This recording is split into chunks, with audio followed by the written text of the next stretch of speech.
좀 전에 읽은 말씀을 가지고 꿈꿀 수 없는 소망을 품으라 라는 제목으로 하나님 말씀을 함께 나누겠습니다. 목사님 가족이 모여서 꿈 얘기를 하게 됐습니다. 먼저 11살짜리 언니가 이렇게 말했습니다. 내 꿈은 선생님이 되는 것이야 라고 말을 했습니다. 이 말을 듣고 있던 7살짜리 어린 동생이 언니의 꿈 이야기를 듣더니 이렇게 말했습니다. 언니, 그렇게 공부도 안 하면서 선생님이 될 수 있을 것 같아? 라고 얘기를 했습니다. 그러자 이 당돌한 이 동생의 말에 아무 말도 하지 못하는 이 언니를 대변하기 위해서 아버지 목사님이 이렇게 대답을 해줬습니다. 물론 공부를 열심히 해야지, 언니도 이제부터 공부를 열심히 할 거야. 그러자 이 당돌한 아이가 이번에는 아빠인 목사님인 아빠에게 물었습니다. 아빠는 꿈이 뭐였어? 그러자 아빠가 대답했습니다. 나는 위대한 과학자가 되는 것이야. 그러자 아이가 알겠다는 표정을 짓더니 이렇게 말했습니다. 아빠도 공부 안 했구나. 사람에게는 누구에게나 꿈꾸는 소망이 있습니다. 그리고 그 소망은 자신이 할 수 있는 능력만큼 꿈을 꿉니다. 자신의 능력과 자신의 처지와 자기가 할 수 있는 만큼 꿈을 꾸는 것이 보통 사람들의 인생이죠. 하지만 그리스도인들은 자기가 꿈꿀 수 있는 만큼 꿈꾸는 사람들이 아니라 하나님이 그분이 꿈꿀 수 있는 만큼 꿈꾸는 사람들이어야 한다고 생각합니다. 그것은 우리 안에 내가 사는 것이 아니고 우리 안에 그리스도 예수께서 사시고 그분이 우리 인생을 주관하시고 우리 인생을 이끌어 가시기 때문입니다. 하지만 그럼에도 불구하고 사람들은 여전히 내가 할 수 있는 만큼, 그래서 내 상황이 어려워지고 내 상황이 힘들어지면 꿈꾸는 인생이 되기보다는 절망에 빠져서 그저 모든 소망을 잃어버린 채 그냥 하루하루 그렇게 힘겨운 인생살이를 살고 있는 것이 바로 우리의 모습입니다. 오늘 본문에 소개된 나오미와 룻도 어쩌면 그렇게 살고 있었을지도 모르겠습니다. 여러분, 나오미와 룻의 소망이 무엇이었겠습니까? 이 나오미와 룻의 소망은 가정의 회복이었을 것입니다. 사라는 자신의 딸과 같은 며느리 룻이 남편을 만나서 아름다운 가정을 이루어서 새로운 인생을 살아갈 수 있다면 얼마나 좋을까. 그래서 자신의 예전에 밭과 집을 회복시킬 뿐만 아니라 자신의 가문이 대를 이어서 그렇게 흘러갈 수만 있다면 얼마나 좋을까. 그러나 그것은 꿈꿀 수 있는 소망이 아니었습니다. 룻기 1장 12절과 13절을 한번 같이 읽어볼까요? 자, 룻기 1장 12절 13절입니다. 있습니다. 시작. 내 딸들아 되돌아가라. 나는 늙었으니 남편을 두지 못할지라. 가령 내가 소망이 있다고 말한다든지 오늘 밤에 남편을 두어 아들을 낳는다 하더라도 너희가 어찌 그들이 자라나기를 기다리겠으며 어찌 남편 없이 지내겠다고 결심하겠느냐. 내 딸들아 그렇지 아니하니라. 여호와의 손이 나를 치셨으므로 나는 너희로 말미암아 더욱 마음이 아프도다. 무슨 말입니까? 나오미는 꿈꿀 수 없었다는 말입니다. 왜냐하면 자신은 이미 늙었고 자신의 아들들이 없었기 때문이었습니다. 자신의 며느리들이 뭔가 새로운 인생, 새로운 가정, 그 가정을 회복시킬 수 있는 그런 가능성이 전혀 없었던 그런 이제 늙은 초로에 접어든 그런 나오미에게는 소망을 꿈꿀 수가 없었습니다.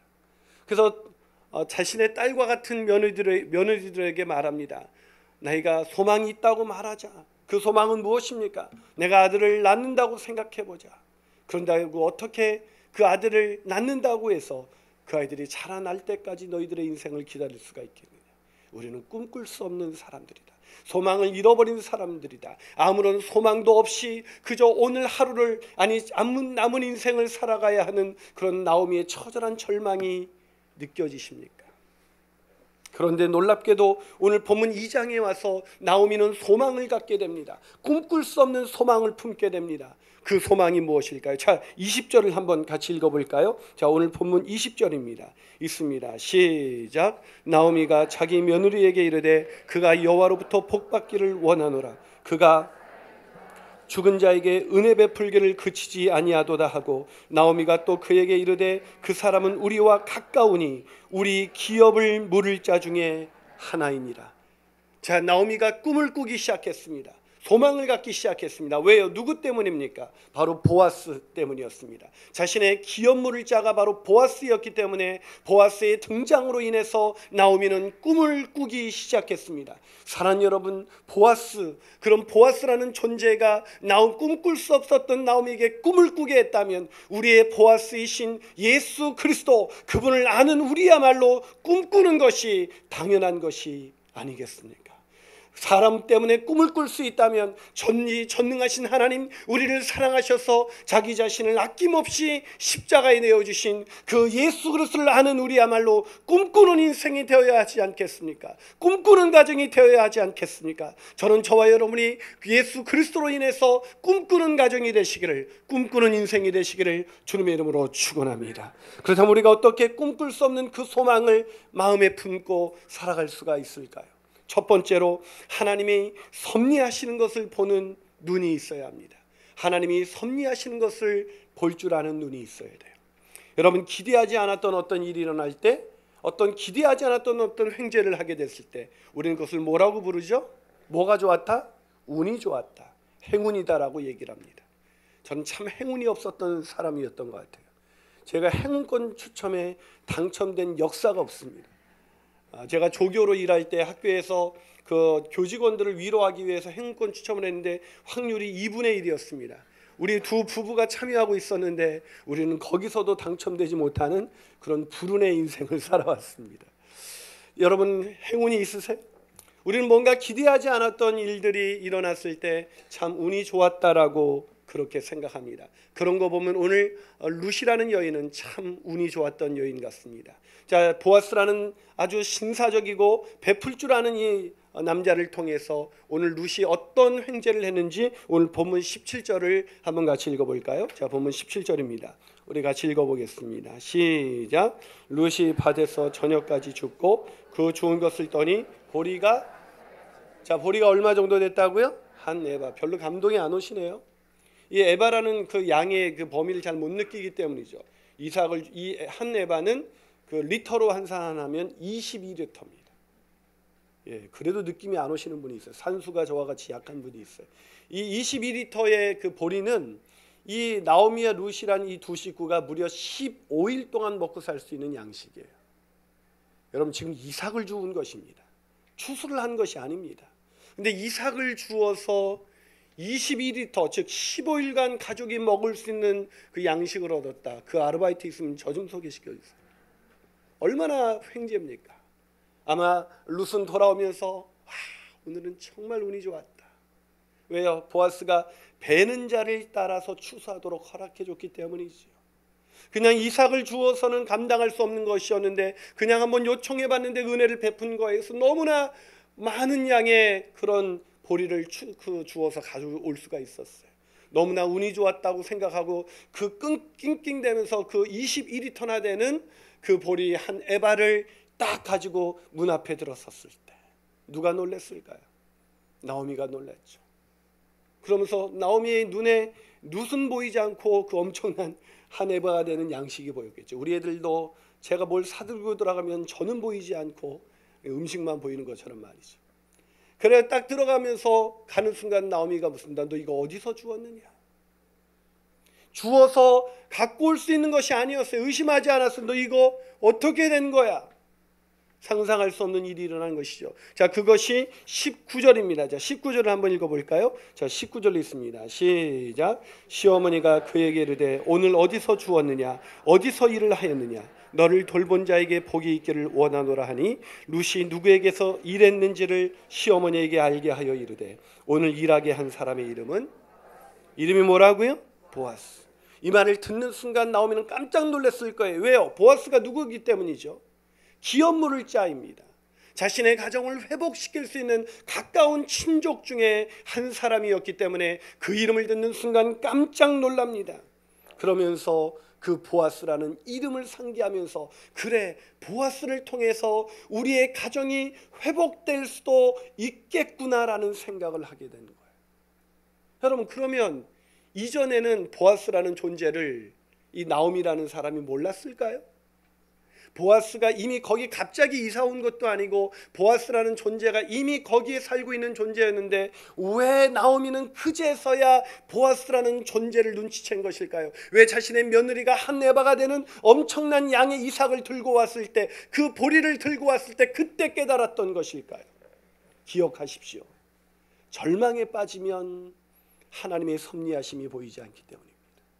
절망에 빠지면 가능성이 보이지 않습니다. 절망에 빠지면 하나님이 일하실 그 역사가 보이지 않기 때문에 이 절망에 빠졌던 나오미, 나를 나오미라고 부르지 말고 마라라고 부르라고 해라. 내 인생은 괴로운 뿐이다. 내 인생에 무슨 소망이 있겠느냐. 절망에 빠졌던 나오미에게는 그의 가정을 회복시킬 수 있는 보아스라는 존재가 보이지 않는 거예요.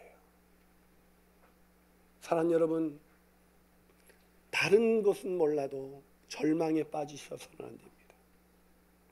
이번에 목자 수련회 갔을 때 그 철로 역정의 길을 이동호 목사님 만들고 계시는데 우리 목자님들과 함께 철로 역정을 제가 일부 특별한 은혜를 입은 자들과 함께 설명을 해주면서 다른 사람들은 그게 뭔지도 모르고 돌아다니고 있을 때 담임 목사와 가까이 한 귀중한 사람들만 데리고 제가 철로 역정에 대해서 아주 간단한 메시지만 줬어요. 거기에 보면 절망의 늪이 있어요. 절망의 늪. 그 절망의 늪에 빠지면 하나님이 보이지 않습니다. 그래서 우리 인생의 순례자의 길을 걸어가는 우리의 신앙길에서 무엇보다도 절망에 빠지지 않기 위해서, 낙심에 빠지지 않기 위해서 조심하셔야 합니다. 담임 목사인 저도 얼마나 절망이 많이 빠지는지 몰라요. 순간순간 들려오는 소식과 그런 이야기로 인해서 저를 낙심에 빠질 때마다 저는 처음에는 사람이 서운하다가도 그때 정신을 차립니다. 그래, 이건 사단의 역사예요. 절망에 빠지면 하나님이 보이시지 않아요. 그래서 아무리 절망스러운 그 순간에도 희망을 놓지 않게 되시기를 주님의 이름으로 축원합니다. 이 찬양 기억하세요? 제가 아주 좋아하는 찬양입니다. 왜 나만 겪는 고난이냐? 불평하지 마세요. 고난의 뒤편에 있는 주님이 주실 축복 미리 보면서 감사하세요. 너무 견디기 힘든 지금 이 순간에도 주님이 일하고 계시잖아요. 남들은 지쳐 앉아 있을지라도 당신만은 일어서세요. 힘을 내세요. 힘을 내세요. 주님이 손잡고 계시잖아요. 주님이 나와 함께함을 믿는다면 어떤 역경도 이길 수 있잖아요. 이 찬양을 부르세요. 낙심이 될 때마다, 좌절이 될 때마다, 앞이 보이지 않을 때마다 내 능력과 내 처지와 내 상황으로 아무것도 보이지 않는 순간에 우리가 하나님의 섭리하심을 보기 원한다면 절망을 털어내고 우리는 찬양을 부르면서 미리 감사하면서 나가야 합니다. 그럴 때 하나님의 섭리하심이 보이는 거예요. 사랑하는 여러분, 우리 인생 모든 사람이 끝났다고 말할 때에도 우리는 끝났다고 말하지 말아야 합니다. 우리의 상황이 절망적인 그 순간에도 우리는 그것이 절망이라고 말해서는 안 됩니다. 왜냐고요? 우리 하나님의 섭리하심이 남아있기 때문입니다. 그 하나님의 섭리하심을 미리 바라보면서 나가시는 저와 여러분이 되시기를, 그래서 꿈꿀 수 없는 것을 여전히 꿈꾸며 살아가시는 저와 여러분이 되시기를 주님의 이름으로 축원합니다. 한 발 더 나가서 우리가 어떻게 꿈꿀 수 없는 소망을 품을 수가 있을까요? 그 두 번째 비결은 하나님이 회복해 하시는 분이시라는 것을 깨달아야 합니다. 하나님은 일하시지만 특별히 우리를 회복해 하시는 분이시다. 여러분, 노장은 죽지 않는다라는 말이 있습니다. 전 이 말을 우리 한국 사회가 아주 귀담아 들어야 할 말이라고 생각해요. 한국 사회는 조기 은퇴나 이런 조기 은퇴와 명퇴의 바람이 불면서 한국 사회가 잃어버린 것이 하나 있습니다. 그건 뭐냐면 우리의 그 시니어 그룹, 우리의 그 어르신들의 그 가치, 그 어르신들의 가치를 잃어버린 것이죠. 어르신들이 살아온 그 인생에는 누구나 다 들여볼 만한, 아니 반드시 들여봐야 하는 그런 지혜와 그런 경험이 무궁무진하게 있습니다. 어저께도 제가 96세가 되시는 한 박사님과 저녁 식사를 나누었습니다. 그분이 했던 얘기를 또 하세요. 그러니까 옆에 있었던 사모님이 여보 얘기하셨잖아요. 그래서 제가 그랬어요. 사모님 괜찮아요. 얼마나 중요하면 반복하시겠어요? 자신의 인생 속에 어르신들이 이야기를 반복하는 것은 자신의 인생에서 잊을 수 없는 경험이기 때문일 것입니다. 그것이 어쩌면 자신의 다음 세대 사람들에게 또 들려주고 싶은 말일지도 모릅니다. 저는 이 시대에 반드시 우리가 회복될 것은 바로 어르신들의 가치, 우리가 부모 공경과 어른 공경이라는 이 가치를 반드시 회복해야 한다고 믿습니다. 그래서 저는 우리가 5월달이 되면 시니어 어르신들을 모시고 짧은 당일치기 여행을 떠나지만 그때 정말 힘든데, 자기도 힘든데 정말 그 어르신들을 섬기겠다고 귀한 그런 헌금을 하시는 분을 볼 때가 있어요. 참 마음이 감동이 돼요. 사랑하는 여러분, 노장은 죽지 않습니다. 오늘 룻이 정말 은혜를 잊기 위해서 그렇게 열심히 나갔지만 룻은 돌아오면서 하나님의 섭리하심이라고는 생각도 못했습니다. 그저 하나님의 은혜를 주셨다는 것은 알지만 하나님의 계획하심이 있을 수 있다는 것을 생각하지는 못했습니다. 그런데 나오미는 그 룻이 이 자기가 이 주운 밭이 바로 보아스의 밭이었다는 그 이름을 듣는 순간 이 나오미는 번뜩이는 그런 지혜가 떠오르기 시작했습니다. 아, 하나님이 섭리하시는구나. 하나님이 우리의 가정을 회복해 하기 위해서 보아스의 호의를 입게 하셨구나라는 것이 떠오른 거예요. 왜요? 보아스가 왜 그렇게 중요했을까요? 여러분, 이 보아스는 누구라고 말했어요? 기업 물을 자였습니다. 기업 물을 자. 여러분, 이 기업 물을 자라는 이 단어가 설명을 다시 드렸지만 이 기업 물을 자는 고엘이라고 부릅니다. 히브리어로 고엘. 이 고엘 제도가 있는데 이 고엘이라는 뜻은 회복하는 사람, 구속하는 사람이란 뜻입니다. 우리의 가정을 회복시키는 사람, 우리의 인생을 회복시키는 사람, 우리의 인생을 죄와 허물에서 구속시키는 자, 그분이 바로 나오미에게는 보아스였지만 우리에게는 그분이 누구이십니까? 바로 예수 그리스도이십니다. 여러분, 나오미가 보아스란 이름만 들어도 절망 중에서 일어나 꿈꿀 수 있는 인생이 되었다면 우리는 예수 그리스도의 이름을 찬양할 때마다, 그 이름을 부를 때마다, 그 이름을 노래할 때마다 우리는 절망에서 일어나서 다시 우리가 소망을 가지고 살아야 하지 않겠습니까? 왜요? 그분은 회복자이시기 때문입니다. 우리의 가정을 회복시키시기 때문입니다. 우리의 인생을 회복시키시기 때문입니다. 그 회복자이신 예수 그리스도를 통해서 우리가 다시 한번 회복되는 역사가 일어나기를 주님의 이름으로 축원합니다. 여러분, 그러나 오늘 본문에 있는 룻은 그것을 알지 못했어요. 여러분, 은혜를 구하면서도 더 큰 하나님, 회복해 하신 하나님을 바라보지 못한다면 어쩌면 날마다 은혜를 사모하지만 여전히 목마를지도 몰라요. 오늘 본문에서 룻이 그랬어요. 룻이 그저 기대했던 것은 이삭을 더 많이 줍는 것이었습니다. 그러나 나오미가 룻이 주워온 그 한 에바의 그 보리를 보는 순간 이 나오미는 그저 이삭을 줍는 인생이 아니라 자신의 가정을 회복시키시고 자신의 인생을 회복시키시고 자신의 가문이 끊어지지 아니하고 대를 이어서 믿음의 명문가로 설 수 있도록 역사하시는, 회복하시는 하나님의 은혜를 보게 된 것입니다. 사랑하는 여러분, 이 은혜가 우리 인생 가운데 있게 되기를 주님의 이름으로 축원합니다. 이 역사하심이, 이 회복해 하심이 우리에게 있기에 오늘도 누구도 꿈꿀 수 없는 소망을 품고 살아가시는 저와 여러분이 되시기를 주님의 이름으로 축원합니다. 마지막으로 우리가 어떻게 꿈꿀 수 없는 소망을 꿈꿀 수가 있을까요? 그 세 번째 비결은 하나님이 이루실 일을 바라보며 우리 있는 자리에서 최선을 다하는 것입니다. 하나님이 이루실 일을, 그 회복하실 일을 바라보면서 우리 있는 자리에서 최선을 다하는 것입니다. 여러분, 살다 보면 죽으라는 법은 없어. 저희 어머님이 제가 어렸을 적에 자주 하시던 일입니다. 인생의 고난의 그 시간을 보내시면서 어머님이 혼잣말처럼 되뇌이셨던 말, 살다 보면 죽으라는 법은 없지. 저는 이 말이 별로 제 인생 속에는 뭐 이렇게 와닿지 않다가 제가 신학교를 다니면서 이 말이 참 많이 와닿았었습니다. 제가 신학교 시절 참 교회가 마음은 있었지만 교회의 형편이 너무나 어려워서 제가 일상적인 생활을 감당할 수 없는 그런 사례비를 받고 4년 동안 신학교를 다닌 적이 있습니다. 그때 저는 신학교 가서 한 화요일이나 수요일쯤 되면 제가 가져간 돈이 다 떨어져서 이제 그때부터 한 2, 3일간을 굶어야 했습니다. 아마 요즘 시절에 누가 굶겠느냐라고 하시지만 저는 매주 3일, 2, 3일을 무려 4년 동안 굶어본 사람입니다. 젊은 사람이 그렇게 굶다 보니까 그런 어떤 절대적인 빈곤이 먹을 수 없는 요즘 시대에 그런 빈곤에 들어가 보니까 모든 것이 하나님의 은혜.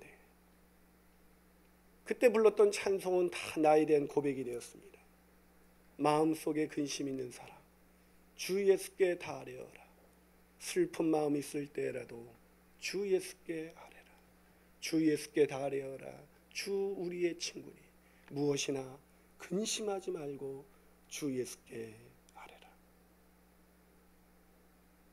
저는 그 찬양을 부르면서 저를 은혜로 부르신 하나님 앞에서 오늘 내가 살아가기 힘겨운 그 현실을 그 찬송을 부르면서 그렇게 건너갔습니다. 마음속에 근심 있는 사람, 주님은 아시지. 그래, 주님은 이해하실 거야. 주님은 언젠가는 회복시켜 주실 거야. 주님이 일하실 그때를 바라보면서 나 같은 거 쓰시겠지. 내가 오늘 이 신학교에 나를 보내신 것 하나님이 언젠가는 쓰시겠지. 내가 오늘 먹을 것이 끼니 한 끼 없어서 오늘도 굶으며 살아가지만 하나님이 부르신 여기 있게 하신 이유가 있을 거야. 그렇게 생각하면서 그 찬양을 부르고 오늘은 너무나 허기가 져서 그 식당에서 나오는 그 밥 짓는 냄새를 견딜 수가 없어서 늘 PT병에다가 물을 가득 채워서 기도실에서 식사 시간이 다 끝낼 때까지 그렇게 지냈던 시간이 엊그저께 같습니다. 어쩌면 나오미의 인생 속에서도 정말 힘겨운 인생을 살면서 그렇게 살아온 나오미의 인생 속에서도 오늘 이 고백이 되지 않았을까요? 살다 보면, 보아스라는 이름을 듣는 순간 살다 보면 죽으라는 법은 없지. 모두가 넉넉해서 아무렇지도 않은 그런 현실 속에서 자신만 겪고 있는 그 고난 때문에 힘겨워하는 사람이 있습니까? 하나님이 우리를 회복시켜 주시고 우리를 위해서 일하시고 우리를 위해서 섭리하심을 믿는다면 오늘 다시 우리는 일어서야 합니다. 걸어야 합니다. 오죽하면 이런 유머가 있어요. 우리가 살면서 최선을 다하는 것이 중요한데 많은 크리스찬들은 믿음 좋다는 것을 어떻게 이해하냐면 하나님께서 도와주실 거기 때문에 한순간에 뭐가 잘 되고 그저 하나님께 맡기고 나는 아무런 일도 하지 않는 그런 것이 믿음이 좋다고 생각하는 착각하는 분들이 있어요. 그렇지 않습니다. 한 번은 어린 아들에게 어린 아들이 아빠인 목사님에게 물었습니다. 아빠는 왜 설교할 때마다 고개를 숙이고 눈을 감고 그러세요? 이 옛날 목사님들이 이렇게 앞에 그 강대상 의자가 있으면 꼭 거기에 올라오셔서 기도하시잖아요. 기도하는 건데 얘는 아빠가 고개를 숙이고 눈을 감고 매주 그러니까 그걸 물어본 거예요. 그렇게 심각한 얘기가 아니니까 너무 심각하게 바라보지 마세요. 그러자 아빠가 대답합니다. 그거는 하나님께 좋은 설교 말씀을 할 수 있게 해달라고 기도하는 거야. 그래서 아이가 의아하다는 표정으로 이렇게 되물었습니다. 근데 아빠, 하나님이 왜 안 주시죠? 이 유머가 우리에게 무엇을 시사한다고 생각하십니까? 하나님께 기도만 하고 자신의 일에 최선을 다하지 않는 것, 그것은 하나님의 뜻이 아니라는 거예요. 우리 인생에 하나님이 기대하는 것은 우리가 하나님의 회복케 하심, 우리를 위해서 일하시는 그 하나님의 섭리하심을 정말로 믿는다면 우리의 삶의 현장에서 우리는 최선을 다해서 그 길을 걸어가야 한다는 것입니다. 아무리 절망스러워도, 아무리 힘겨워도, 아무리 앞이 보이지 않아도 오늘 우리에게 놓여진 그 길을 당당하게 계속해서 걸어가는 것, 그것이 진짜 신앙이라는 거예요. 왜? 하나님이 마침내 일하실 것이기 때문입니다. 하나님이 마침내 살아서 우리의 삶 가운데, 우리 가정 가운데 일하실 것인 것을 분명히 믿기 때문에 오늘 있는 자리에서 주저앉지 않고 좌절하지 않고 포기하지 않고 그 길을 끝까지 걷는 것, 이것이야말로 진정한 신앙이라는 것입니다. 오늘 본문의 23절에 룻이 그랬습니다. 어머니로부터 그 보아스에 대한 이야기를 들었습니다. 그러자 룻이 어떻게 움직였습니까? 자, 23절을 한번 같이 해볼까요? 23절 같이 있습니다. 시작. 이에 룻이 보아스의 소녀들에게 가까이 있어서 보리 추수와 밀 추수를 마치기까지 이삭을 주우며 그의 시어머니와 함께 거주하니라. 자, 룻이 어떻게 했다고요? 보아스가 있다는 얘기를 시어머니에게 들었어요. 야, 그 보아스라는 존재가 우리의 가정을 회복시켜 줄 수가 있어. 네가 그 사람과 짝이 될 수만 있다면, 그 사람이 너를 다시 거둬줄 수만 있다면 네 인생은 새로운 인생이 될 수가 있어. 그때 이 룻의 마음이 얼마나 들뜨기 시작했을까요? 어머니, 그런 하나님의 계획이 있었군요. 그런 하나님의 계획이 우리 가운데 올 수가 있겠군요. 저 같으면 그 다음부터 제가 룻이라면 이제 이삭 줍는 일은 별로 매력이 없어졌을 거예요. 어떻게 하면 보아스의 마음을 얻게 할 수 있을까? 립스틱을 짙게 바르고, 그리고 보아스의 근처에서 얼쩡거리는 거예요. 사랑하면 공존한다잖아요.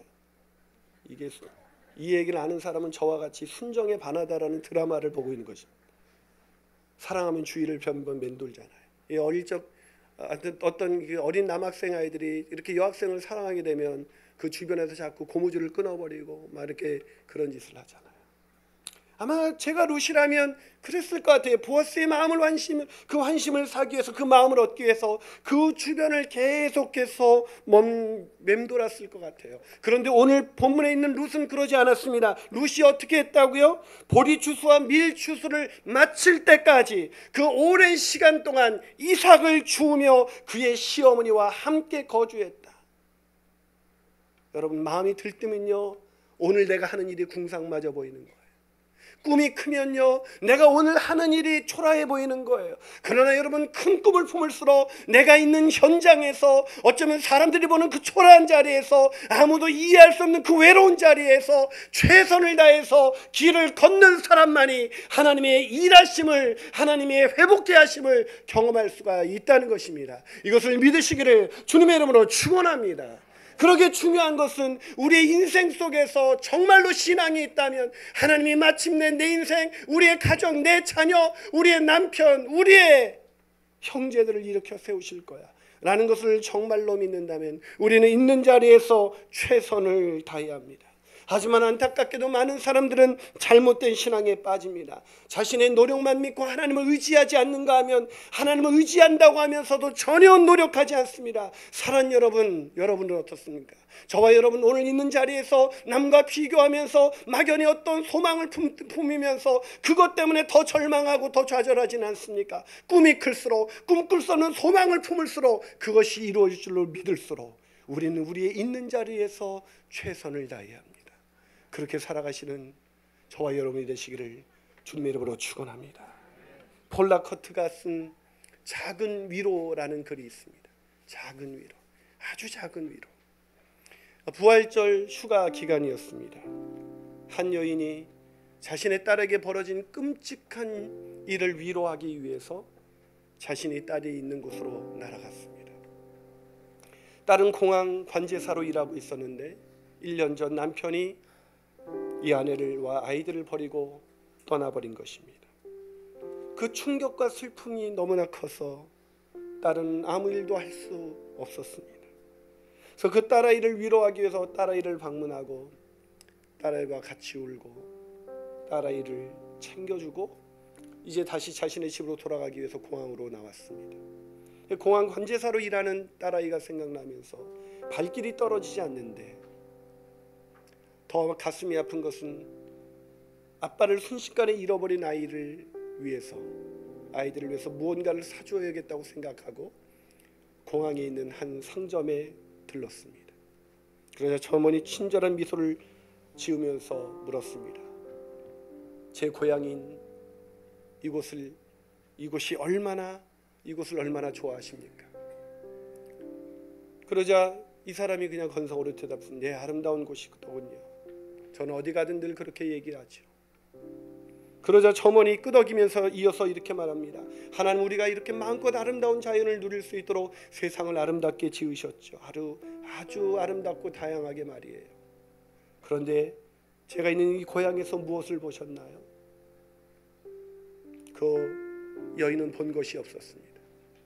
그 아름다운 땅에 와서 슬픔을 당한 딸을 위로하느라고 어디 가본 적이 없었을 거 아니에요. 슬픔에 빠진 딸과 마주하면서 마음이 먹먹해져 있는 이 사람이 아무 말을 하지 못한 채 그렇게 있었습니다. 근데 계속 묻는, 어떤 것을 보셨어요? 그러자 이 사람이 드디어 이 말문을 열었습니다. 사실은 휴가가 아니었어요. 제 딸아이가 1년 전에 어려움을 겪어서 너무나 지금 큰 슬픔과 좌절에 빠져서 딸아이를 위로하기 위해서 왔는데 떠나기가 너무나 힘들군요. 그러자 첨언이 잠시 침묵하더니 이렇게 말했습니다. 그렇군요. 하지만 하나님은 선하신 분이십니다. 하나님이 당신의 따님을 위해서 일하실 거예요. 그 말을 듣는데 순간 눈물이 주르륵 흘렀습니다. 그 눈물은 슬픔의 눈물이 아니라 하나님의 위로였습니다. 그 눈물을 흘리고 돌아서면서 그녀는 책에서 이렇게 고백하고 있습니다. 계산대에서 나는 내 작은 지갑에서 꺼내준 것과 비교할 수 없는 커다란 선물을 받았다. 그것은 바로 소망이다. 사랑하는 여러분, 우리 인생에서 주님께 가는 도달하는 이 순례의 길에서 우리가 반드시 지니고 가야 될 하나님의 커다란 선물이 있다면 그것은 바로 소망입니다. 꿈꿀 수 없을 때라도, 내 능력이 다 쇠진했을 그때라도, 내 상황과 처지가 아무것도 없을 그때라도 꿈꾸십시오. 소망을 놓지 않게 되시기를 주님의 이름으로 축원합니다. 기도하시겠습니다.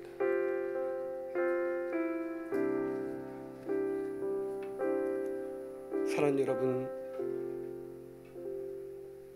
꿈꿀 수 없는 우리, 꿈꿀 수 없어 무너진 우리의 가슴, 꿈꿀 수 없어 무너진 우리의 가정, 꿈꿀 수 없이 무너진 우리의 아이들. 그 아이들에게 필요한 것은 돈이 아니라, 그 아이들에게 필요한 것은 어떤 세상의 축복이 아니라 바로 우리의 보아스이신 예수 그리스도이십니다. 그분만이 소망이십니다. 그분만이 우리의 힘이 되실 수가 있습니다. 그 보아스이신 예수 그리스도로 인해서 꿈꿀 수 없는 꿈을 다시 한번 품게 되는 그 소망을 품고 다시 이 고난의 길을 걸어가는 저와 여러분이 되었으면 좋겠습니다. 우리 이 찬양 부르면서 나가시겠습니다. 왜 나만 겪는 고난이냐고 불평하지 마세요.